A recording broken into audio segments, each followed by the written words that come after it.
Welcome in, McElroy and Cubelic in the morning. Appreciate you guys tuning in. What day is it? Tuesday? 17th. My headphones aren't working. I have no snare in my headphones, and they're not working. This is not good. Not great. I'm not holding it like this all day. Not a great start to the week. No. I can yell louder if you need me to. If you don't mind. Project, if you will. Need some singer spray? Just need to know what day it is. It is Tuesday. Oh, this is bad. It is September 30th. This is not good. Get you a substitution headset there, and we'll see if we can figure it out. We've got a good show for you coming up today. Andy Birch will be with us at 8 a.m. We'll talk the Auburn situation there. What is your confidence level with Auburn being able to bounce back? 800-239-9569 if you want to get in. 800-239-WJOX. Do you think that they can right this ship? Do you think that there is a way for them to find consistent offense, successful offense, better quarterback play, a real run game that they can lean on, protection for the quarterback, so on and so forth? Is that something that's viable for this Auburn football team? Greg, you were a little bit more positive on what was there, what could have been there yesterday than a lot of other folks. Yeah. How do you sort of view this moving forward as to the easiest things that can be adjusted and repaired for the Auburn offense? I didn't expect them to win this game anyways. I didn't expect them to win at Oklahoma. To me, everything is still in front of them. The key for Auburn from day one of this season was to take care of business at home. Take care of business at home. Simple as that. That's day one, key one. Just get Alabama and Georgia, basically, is what you're saying. To me, if you can split those two, steal one on the road at some point or another, you feel like you're in pretty good shape. I'm not saying it's going to be easy. I'm not saying that you should be thrilled with having lost two in a row and the offense looking lethargic in both games. I don't think you should be happy with how your quarterback's playing. I don't think you should be happy with the inconsistencies we've seen in pass protection, the run-pass balance. I was the first one when everyone was, doing cartwheels and backflips after the Baylor game. I said, I don't think this is a sustainable system. Like, I think they need to adjust. I've said that. Like, I watched it. The QB scrambles were great in that game, but you cannot do that against top-tier competition. And that, to me, was a little bit of a warning sign. And even in victory, it was a great win. I started to think, I'm a little bit concerned they need to get this addressed. And I still think they can. This is a bye week. It's a very important week for them. And if they can just take care of business at home and steal one on the road, you're exactly where you need to be. You still got a couple very winnable road games. I'm just not panicking yet. It's too early in the season. And if you thought Auburn was going to win the national championship this year, perfect. I got oceanfront property for you in Arizona. I think if you thought Auburn was going to make the playoff this year, I think that was even a bit of a tall order. But I do think that this team is improved from last year. On one side of the ball for sure, on the other side still TBD, but it's only week 5. Like there's room to grow, I think. Well, does it become that much more imperative to get Georgia if you say they had to split Georgia and Alabama, but to just avoid losing 3 in a row and have a 3-game losing streak entering what would be some of your more winnable games, be it Missouri, at Arkansas, Kentucky, at Vandy? Mercer, you should get that one. Yeah. But does it make the Georgia game maybe even that much more critical to actually win because you need that momentum heading into games that you would have a better chance to actually pick up? You have to win all your games at home, and you have to steal one on the road. I don't think there's a lot of Auburn fans out there, Greg, that believe that they're going to beat Georgia and Alabama. I'm not saying that I don't think they're going to believe but they're both at home. That's fine. I still think that if I'm Auburn, my goal from the start of the season was take care of business at home, steal one on the road. You do that, progress made. And that does not necessarily include Baylor. That, I think, was a good win. It was a solid win. I'm talking about in the SEC. If you can steal one at Arkansas, which, by the way, is looking probable, you feel pretty good.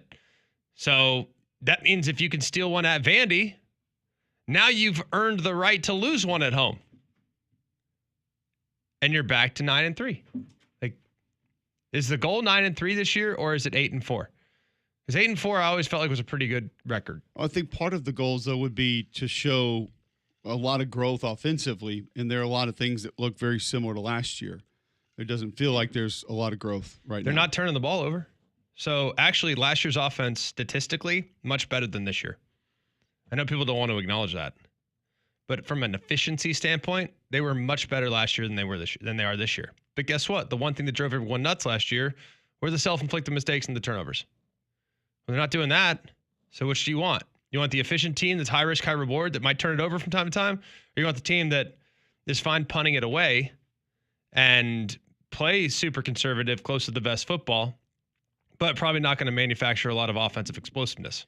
Yeah, Which one do you want? I think people would say, I don't know, but I don't want the team that's 110th in third down conversions and 136 in sacks allowed. That's what I don't want.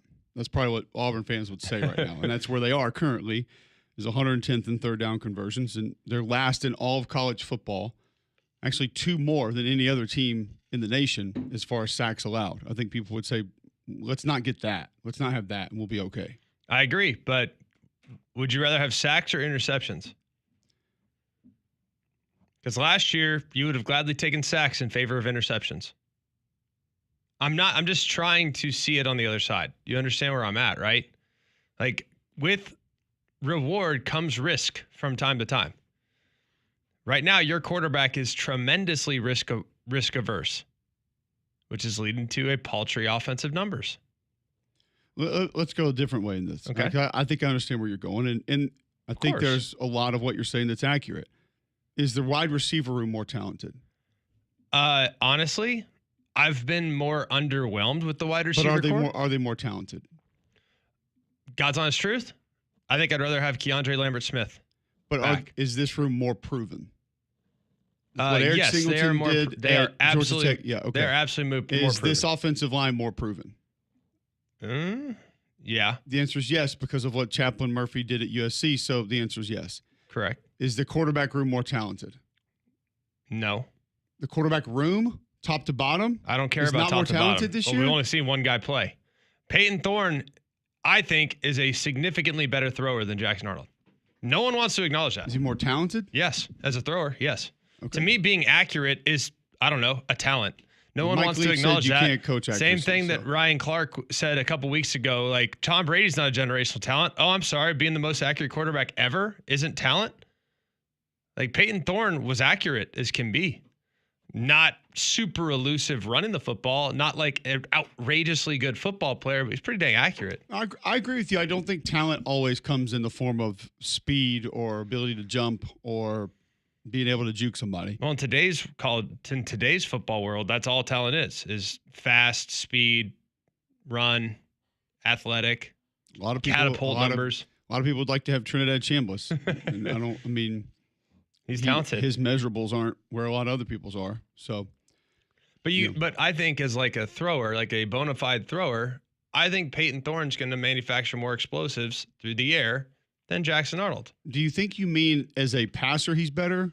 I think Jackson Arnold throws a better looking ball. He might, but it's not catchable from time to time. Okay. Like, the ball is going to be where it needs to be with Peyton Thorne.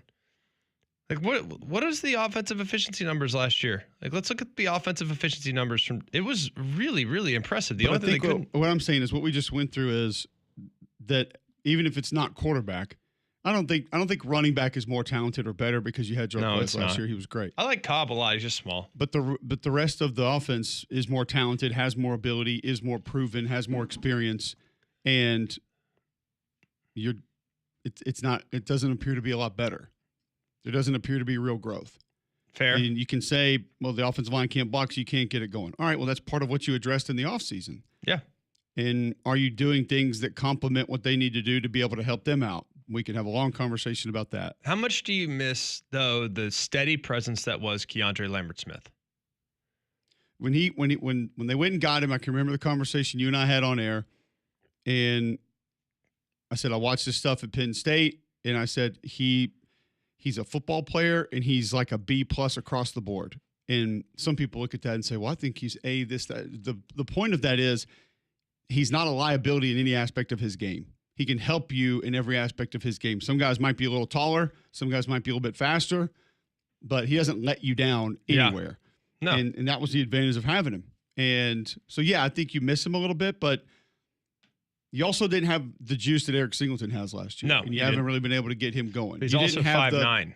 That's the only problem with Eric Singleton.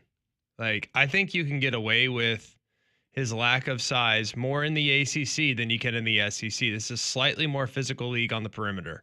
And I do think that has been a bit of an adjustment for him so far. Can you see it that way or no?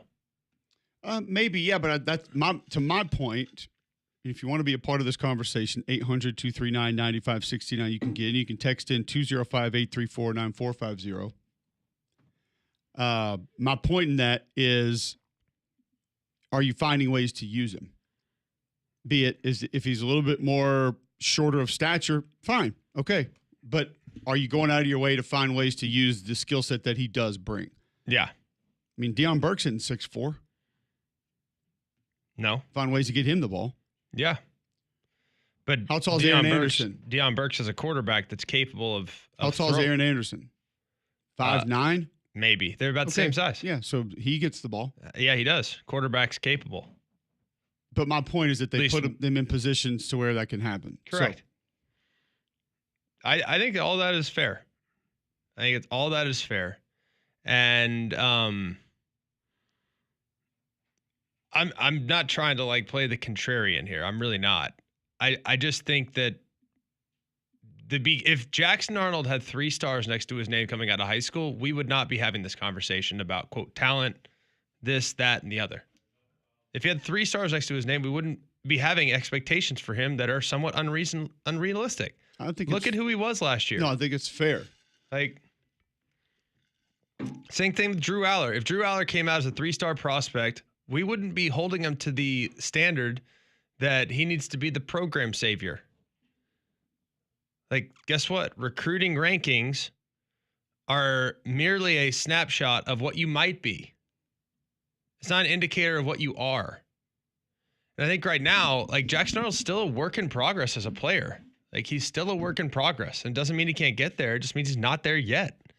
And I think that this is an offense that requires a quarterback that can make quick decisions. It's an offense that requires a quarterback to fit it in tight windows. Frankly, if you look back over the course of time, dating back to Hugh Freeze's time at Arkansas State, this is an offense that has a lot of turnovers. I did the study last year leading up to the Auburn-Georgia game. I think his offense has more turnovers than any team in the SEC. When he has been a head coach in the SEC at Ole Miss and at Auburn, his offense has led the SEC in turnovers. Why? Because it's a hard offense to make a quick decision, but you got to make it. So you're going to take the really, really good in with a little bit of the bad. That's kind of the way it goes. And right now, when you have a quarterback that's hesitant to pull the trigger, the offense is not going to operate with the level of efficiency that you need it to operate on. Yeah. Melvin in Birmingham wants to chime in. Welcome into the show, Melvin. Hey, guys. How y'all doing today? Doing great. Well, I guess it's known that I'm a big Auburn fan, and of course, I've got my frustrations, but listen to Greg this morning. He make a lot of good points. But I want to ask him from the quarterback position, what about throwaways?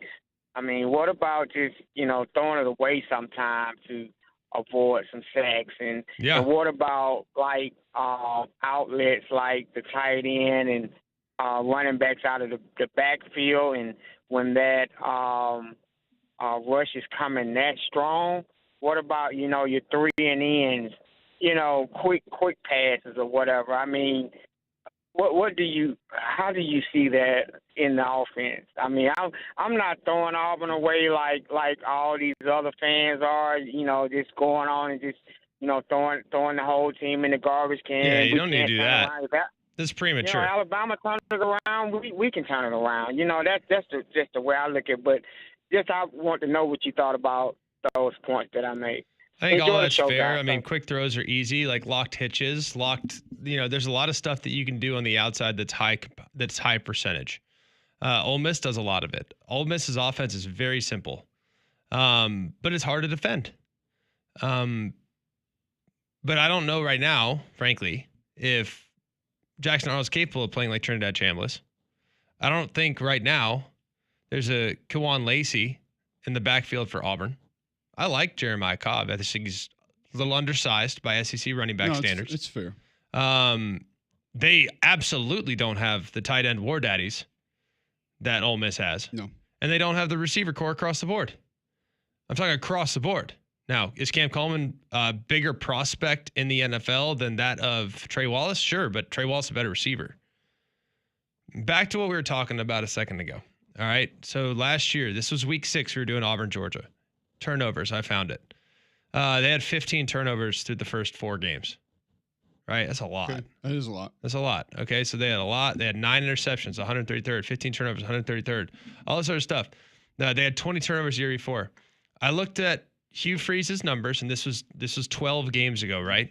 He had 81 turnovers in 50 games at Liberty. 81 in 50 games at Liberty. As an SEC head coach, in 82 games, there were 152 turnovers. That's 1.85 turnovers per game. So in the 18 games he was at Auburn, his first 18 games, they had 35 turnovers. In the 64 games he was at Ole Miss, 117 turnovers. So they averaged 1.85 turnovers per game every single time he's been in the SEC as a head coach. That has since changed this year. Why? Because there is not a risk. There is not an aggressive mindset right now at the quarterback position.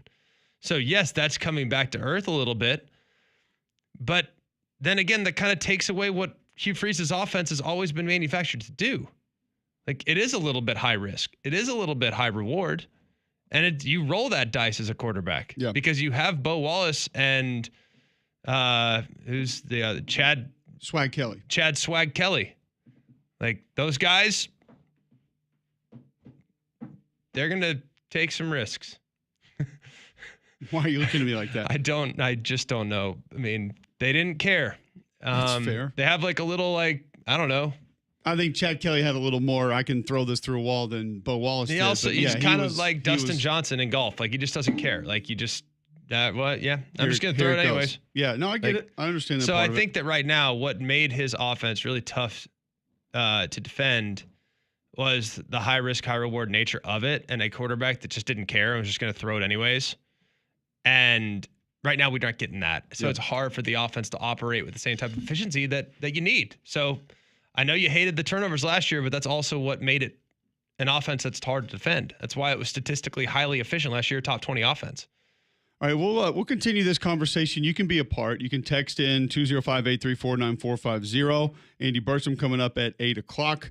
Also, you can tweet into the show at Mac and Cube, 800-239-9569 if you want to get in. Tell our listeners about Shannara Flooring. Well, Fu and his guys have done it again. They continue to stockpile that incredible Core-Tech flooring, 50,000 square feet of it right now. That's in stock at Shannara Flooring. Every single plank comes with a 20 mil wear layer, built to last, priced to move. No one in town has the Core-Tech that Fu has. And with savings of 20 to 40%, it's a deal you can't touch. So remember Shannara Flooring. When you want Core-Tech, call who? Call Fu. Call him today at Shannara Flooring, 205-518-6423. Or you can go online at fooandyou.com. Your confidence that Auburn can turn this around offensively. We continue that conversation next right here on Jocks.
All right, welcome back in. McElroy and Cubelic in the morning.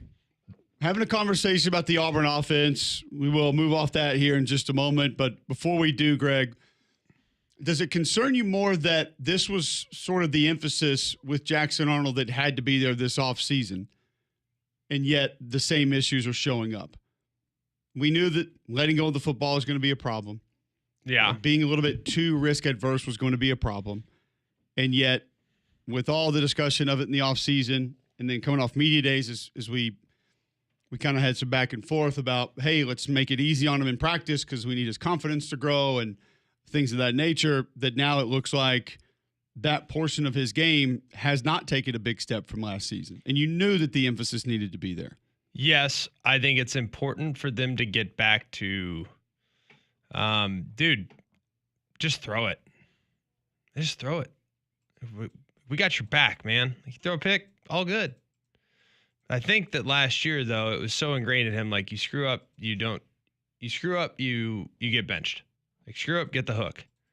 And they either need to totally take the gloves off, just have a real hard conversation. Like, dude, you got to play better. You got to cut it loose. You got to, or else we're going to have to give someone else a look. And if you throw a pick, guess what? You are not going to get in trouble if you throw a pick. What you're going to get in trouble if you do is if you hold it too long and someone's open. Like, that's where you're going to get in trouble. And he does hold the ball too long, but back to what Melvin called and asked about, even with some outlet throws, if they were there, even with some quick routes, if they were put in a little bit more often, which we discussed yesterday, that some of the quick answers when quick protection is called and it appears as though it has changed to, when you watch the film, you can see something being changed and then they go to it. The quick routes are not always there with it. Mm-hmm. Even if some of those were called, there are times that it wouldn't matter. Yeah. Point blank. I mean, it's just the defense is on them too fast. Right. So the protection's got to pick up also. I mean, some of the things happening with the offensive line are inexplicable. And they've been put in some rough situations. I get that. I understand that. But that's not the only reason. That's not the reason that guys are getting beaten one-on-ones. But there were a handful of times where they're not picking up twists, and all of a sudden backs having to save life. Like that. There's also a couple of times backs going the wrong person.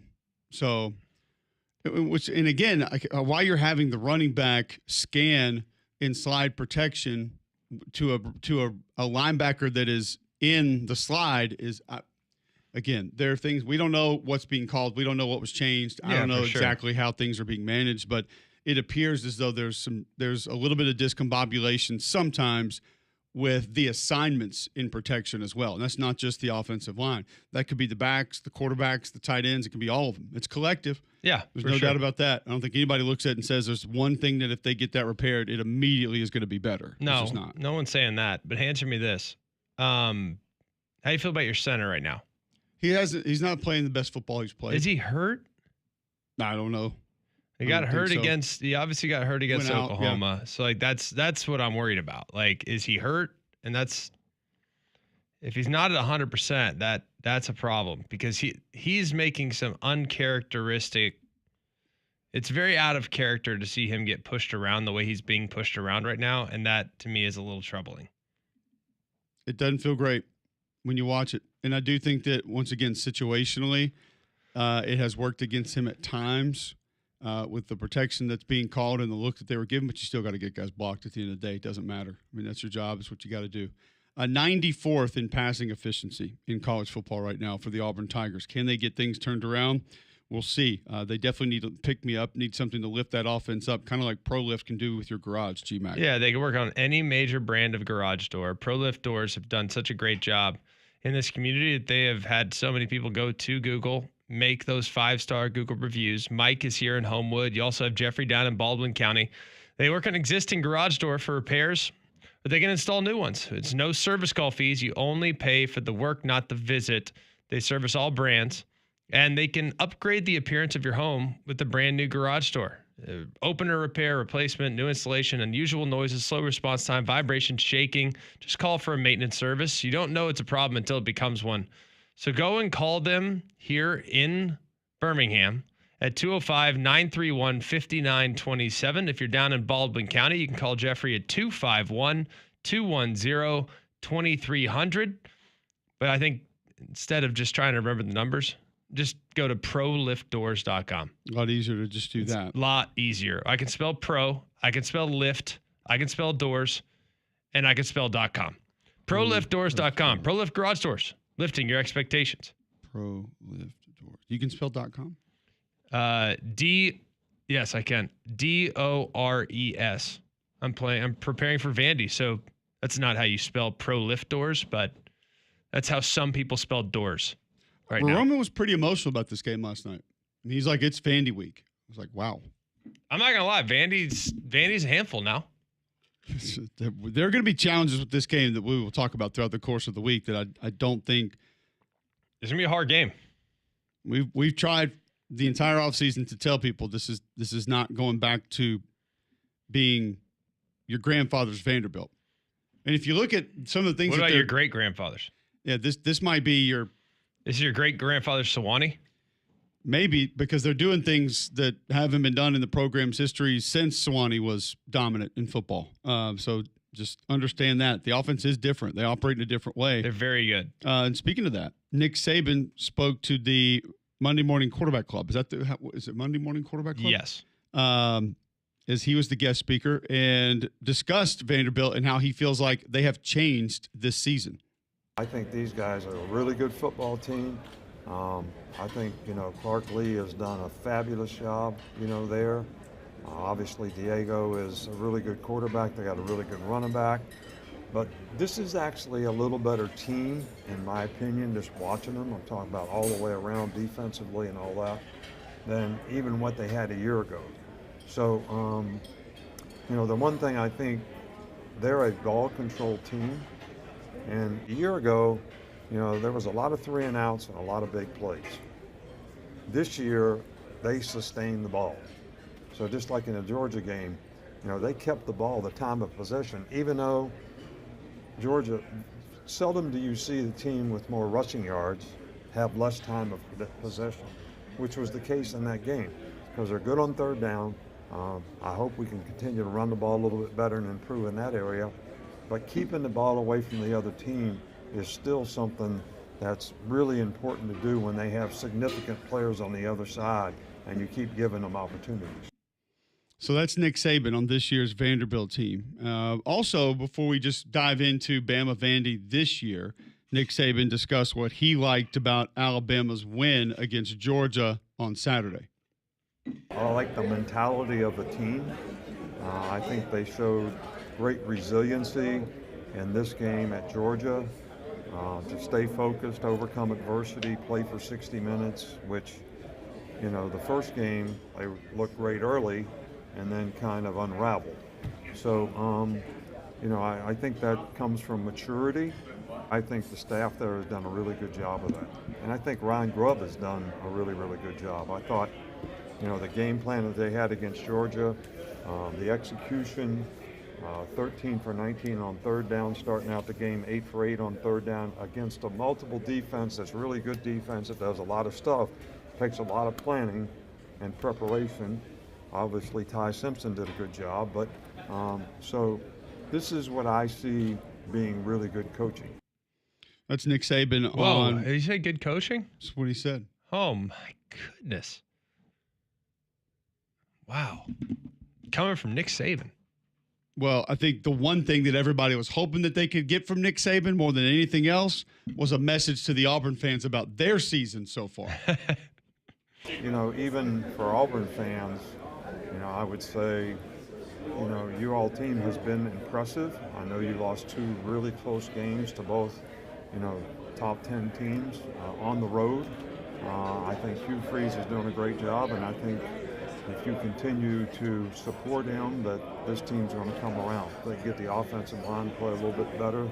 They got a quarterback that can run, throw RPOs. They got receivers that can beat man-to-man. So I think they'll do just fine.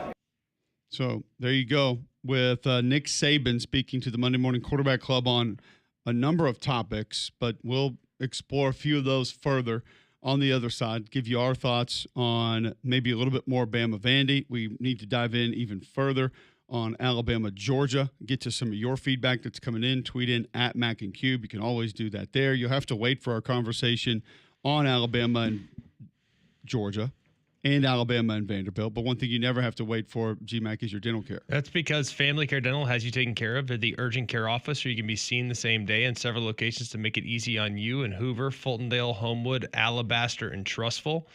Family Care Dental will get you taken care of and get you in the same day. Most insurance plans are extended, and they can see you on Fridays and Saturdays, which is tremendous. Absolutely love that as well.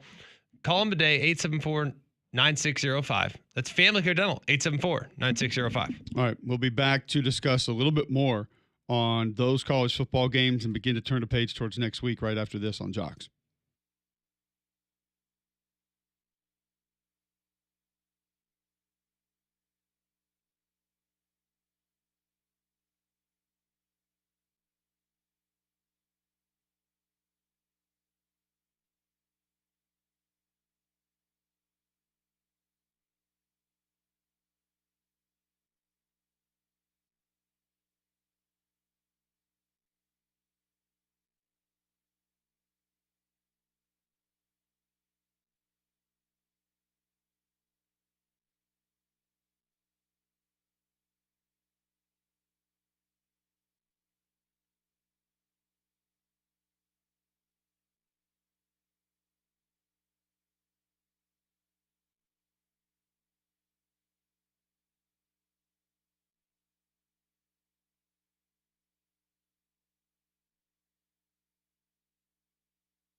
All right, welcome back in. McElroy and Cubelic in the morning. Some other scores around the state that we didn't get to yesterday. North Texas, 5-0, by the way. 36-22 over South Alabama. South Alabama goes to 1-4. Caleb Hawkins, 16 carries, 140 yards. Jacksonville State goes down to Southern Miss, 42-35. Southern Miss 3-2. Jack State 2-3. Caden Creels had a great year for the Gamecocks, 23 carries, 161 yards. Sanford goes down to Furman. Sanford's now 0-5, 31-13. Furman's 3-1. Quincy Crittenton, 28-42, 252, 2 touchdowns and interception. Brady Stober came in, went 4 for 5 for 67 yards, no touchdowns, threw a pick. So Sanford just kind of struggling right now. Had a ball tipped in return for touchdown, just not great. Struggling. Alabama A&M goes down to Bethune, 34-41. Bethune's 2-3. Alabama A&M's 3-2. Eric Hundley, 27-40, 355, 3 touchdowns and an interception. Bethune outrushed Alabama A&M 259-125. Frank Pierce, 6 catches, 156 yards, 2 touchdowns. Trevante Abner, 9 catches, 102 yards and a touchdown for Alabama A&M and a loss. Alabama State gets to 3-1 over Florida A&M, 42-14. Rattlers are 1-3. Hornets are 3-1. 299-176, the rush differential. Jamie Holtz caught 22 carries, 135 yards. And how about West Alabama, G-Mac, 5-0. 52-44 over North Greenville. They outrushed them 191-101. North Greenville's Dylan Ramirez went 31-46 for 405, 4 touchdowns and interceptions, still lost. Darius Hudson, 3 for 141 and 3 touchdowns for West Alabama. So it's awesome. Sky Cochran's got him undefeated, 5-0. Pretty cool. Couldn't be happier for him. Love him. Hope he goes undefeated all the way through. If Major League Baseball is your thing, the postseason begins today at noon on ESPN. Tigers at Guardians, 2 o'clock on ABC. God, I love major network postseason baseball in the middle of the day. We used to get this all the time. NLCS used to always have one game in the middle of the day, and it was so great. 2 o'clock on ABC, Padres at Cubs. Man, the rig's going to be bumping. That's going to be fun. I like the Padres in that series, though. Red Sox, Yankees tonight at 5 on ESPN. Good luck to you, Greg. 8 o'clock on ESPN, Reds at Dodgers. I feel good about it. Oh, I'm just saying, I meant staying up. Oh, I'm just staying up. Yeah. Yeah. No, I've already seen my championship. Yeah, I'm in. I've already seen my championship. I've done all I need to do as a fan. I have willed my team to victory last year. I'm not sacrificing sleep to the World Series. Okay. Actually, I might. I say that every year. It's like, I'm not going to watch this year. And sure enough, it's like you said the game kicks at first pitch, I believe it is. Yeah. What time is toe meet leather? 8. What time does index finger meet you can say laces. Meet lace? 8 o'clock. I mean, technically it's from the broadcast. Central? So probably like 8:05. Yeah. Central. It's going to be. Why would I read Eastern times? Because we have a national audience. On Mondays, I read Eastern times because I'm in the Eastern time zone. But today, I would never do that. Never do that today.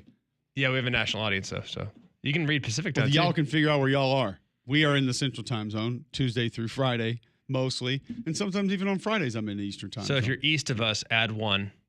If you're west of us, -1 or -2. Yeah, it sounds confusing. Yeah, so at 8:05, first pitch, if I can get through 4 innings, I feel good about it. Probably won't. I also know that at 7:53, I'm going to be like, heck yeah, as opposed to it's time to start winding down. Have you seen a fake sprint out like Alabama ran on that third down before? I don't think I've ever seen that play drawn up that way before. Really? I don't think so. Who runs it? So what a lot of people have done on that similar play. So what he's describing is the third down to put the game on ice, correct? Correct. All right. So the third down to put the game on ice. What this is actually, it's a quarterback sweep Q9. Q9 is sprint left option, which you run a little fake sprint out. Like we see it all the time, right? Like how many times have we seen a team roll out 5 times? Ole Miss threw a touchdown on it this week. LSU threw it 3 times in the game. Like Dwight Clark, the catch, that's Q8. Clemson won the national championship to Hunter Renfrow throwing it. But you're just talking, these are regular sprint outs. These are regular sprint outs. It's sprint right option. It is West Coast offense from the like day one West Coast offense, number 1 play. Sprint right option. Little quick out, 3-yard out route in the slot. You get a slight mesh and you get a corner off the back. So teams now know how to cover it. So you have kind of adopted some change-ups to it. You know some of those change-ups? One is a shovel pass. So you leave the end unblocked, end attacks upfield, shovel pass underneath it. Yeah. This now is the next layer. You know, we talk about great play callers, how there's 4 layers to every play. Like with Mike Norvell, Steve Sarkisian, some of the best ones, Ryan Grubb, some of the best play callers, there's 4 layers to every play. You have the standard run play, You have the play action pass quick off of it.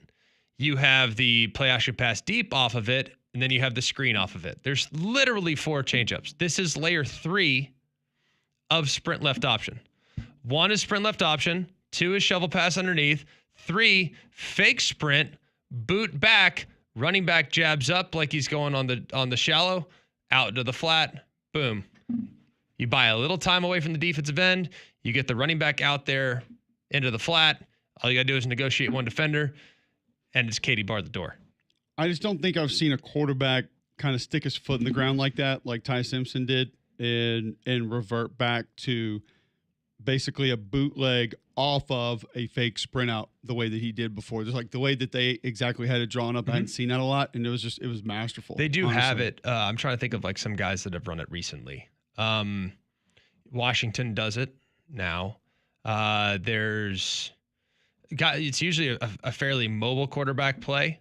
It's basically just, if you're a heavy move the pocket team, it's your bootleg off of it. That's all it is. It's essentially a bootleg. It's really a neat play. Teams have run it. Georgia runs it. There's teams that run it. It's a good one. Yeah, no, it's a great play there, and I feel like we talked about this. You said you watched a little bit of Read and React last night. I don't know if you know this, but we saw Kirby Smart at the bottom of the screen, and it looked like he was signaling, like he was pointing to the other side of the field, like saying, hey, sprint out, because you had to offset back to that side, which would sort of be your lead blocker in a sprint out, and he kind of becomes your protector of, he can take something if it comes underneath or something comes late. You've always got that blocker out in front to give you a little extra time to be able to get the ball off. Well, let's pull it up and let's walk ourselves through it, because it's a really cool play, and it's one that I think is digestible for the audience. It's not an overly complex play. It's a good one. All right, so where are we at? Here we go, right here. All right, play number 158. Yes. So here's what you got. Here's why Kirby Smart's thinking sprint out. Okay, you have back, play side left. Okay, play side left. Which would be the way that they would run the sprint out. Correct. If they did. So the back is to the left. That would lead you to believe that the quarterback is going to be sprinting to the left. But the next layer of that, who is in motion on this play? Jeremy Bernard. What do you have to the left-hand side in the formation? You're building a bunch. So when you build a bunch, pick routes, rub routes, and look at how Jeremy motions. It's with urgency. Like, he motions with urgency. So he's isn't that kind of the way LSU ran theirs? They motioned and then did their little deal. They did it 3 times. 2 times on the outside in motion, 1 time on a cross field motion. Mason Taylor, game winner, year 1, same play. See, I'm not that dumb. No, you're getting much better with routes. I'm so proud of you. I really am. I mean that when I say that. Motion with urgency, building a bunch. The biggest thing the defensive minds are thinking about in that spot is, oh my gosh, we're going to get picked. We're going to give up the first down. So Kirby's saying, get outside leverage, outside leverage, outside leverage. And then boom, fake it, round it, done. It's a really cool play. Great play. We'll spend a little more time on the other side, because there's a couple other questions I have for you on it as to exactly how Alabama got this done. Before we do that, we'll add some value here on Jocks as I introduce you to our friend and wealth advisor, Tad Hill, your trusted retirement planning partner. Tad is the co-host of the Retire with Freedom radio and TV shows in Birmingham and Huntsville, also designated by Forbes as the #1 financial securities professional in the state of Alabama multiple years running. Tad, what do you have for us today?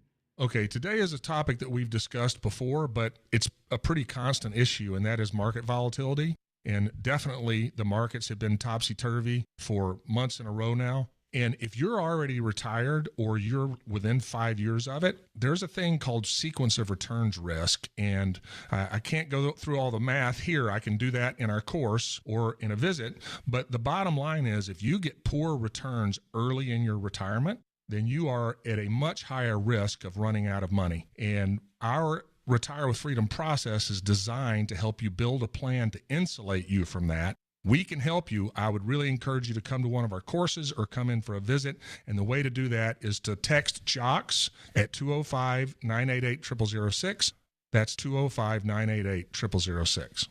Text JOCKS. 205-988-0006. This is a paid placement. Investment advisory services are made available through AE Wealth Management. For more information about Forbes rankings, visit Forbes.com.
All right, welcome back in. McElroy and Cubelic in the morning. Back to Alabama's game icing play.